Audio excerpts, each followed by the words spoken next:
Manurob a vu le jour en 2018 suite à une réflexion stratégique au sein du groupe MX10 qui est connu pour les marques MX, Manip, MacConnector et qui est spécialisé dans la manutention pour les agriculteurs. Et donc Manurob s'inscrit pleinement dans cette activité-là.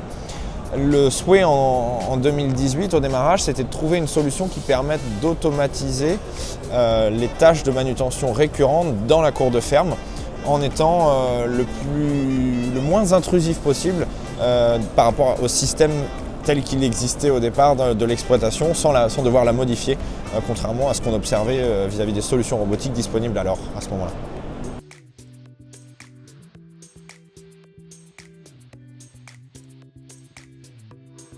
Dilepix, on est concepteur de logiciels exclusivement pour le secteur agricole. On est spécialiste en analyse d'images.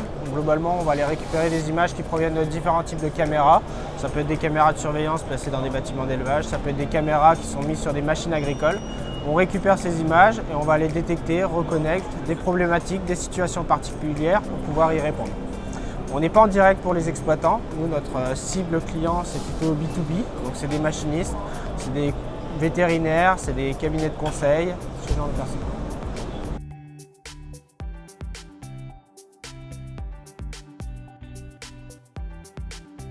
L'Odix, c'est une machine de manutention polyvalente par sa capacité à changer d'outil, ce qui va lui permettre d'adresser un grand nombre de tâches de manutention différentes en choisissant l'outil adapté à la tâche à exécuter. Et cette connexion à l'outil, elle va être capable de le faire en complète autonomie et une fois cette tâche terminée, reposer l'outil et choisir l'outil adapté à la tâche suivante.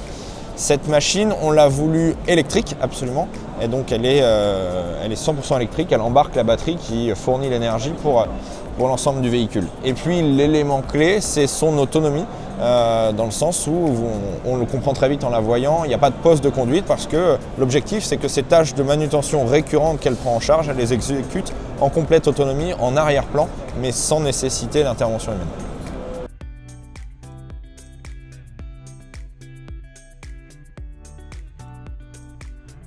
Pour assurer le caractère autonome du fonctionnement de la machine Lodix, on avait d'une part besoin de se déplacer dans la cour de ferme en suivant des routes qu'on définit par ses coordonnées GPS.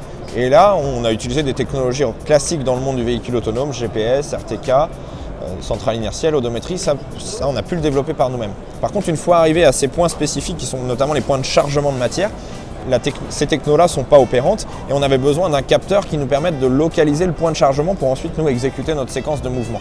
Et le capteur point de chargement, ça n'existe pas et c'est pour ça qu'on a sollicité Dilepix pour nous accompagner sur ce sujet.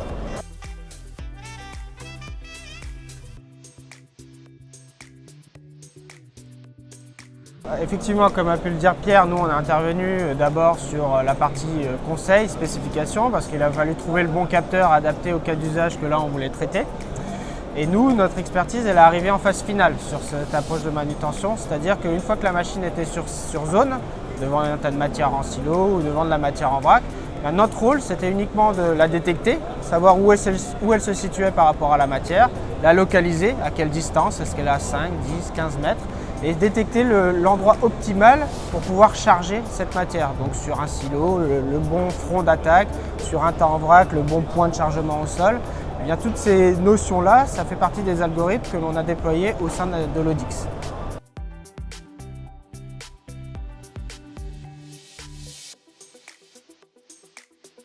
Avec les informations de Dilepix, on sait précisément où est le point de chargement vers lequel on doit emmener l'outil pour exécuter notre séquence de mouvement en temps réel et en position relative par rapport à la machine. Et ça va nous permettre de piloter les mouvements de traction, de direction et les différents mouvements de levage, bénage du bras pour aller justement faire correspondre le point d'outil et ce point de chargement pour exécuter notre séquence de chargement et obtenir un bon remplissage de l'outil sans déstructurer le reste du tas de matière pour ne pas nuire à sa conservation.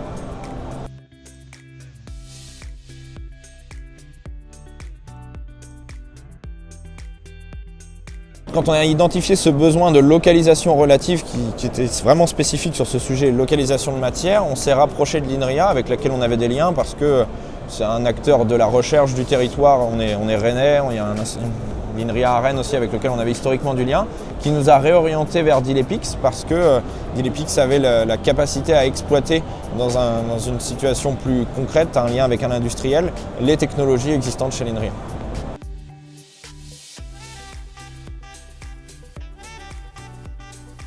Dilepix, c'est une spin-off de l'INRIA, qui est un laboratoire de recherche en informatique.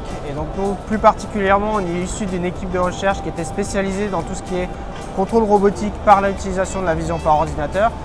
Et aujourd'hui, on s'est focalisé sur tous les projets agricoles. Et donc ce projet Lodix rentrait pleinement dans le scope de nos actions aujourd'hui chez Dilepix.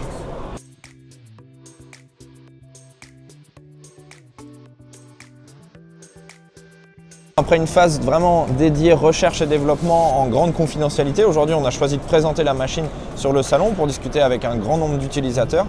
Et on reçoit aujourd'hui sur le salon beaucoup de retours sur des usages qui en sont faits, ceux qu'on avait identifiés, d'autres complémentaires qui vont adresser des cas d'usage particuliers. La machine qui est exposée ici, c'est un prototype fonctionnel. Après le salon, elle va retourner à son rôle de prototype, donc encore beaucoup d'essais, de validation, et on doit accumuler un grand nombre d'heures de fonctionnement en situation réelle pour la fiabiliser. Viendra après une phase de pré-série qui est plus là forcément pour valider la machine en elle-même, mais plutôt la manière avec laquelle on va la produire et la mettre en service. Et c'est une fois tous ces éléments-là vraiment stabilisés qu'on pourra attaquer un premier lot série de production de machines Lodix.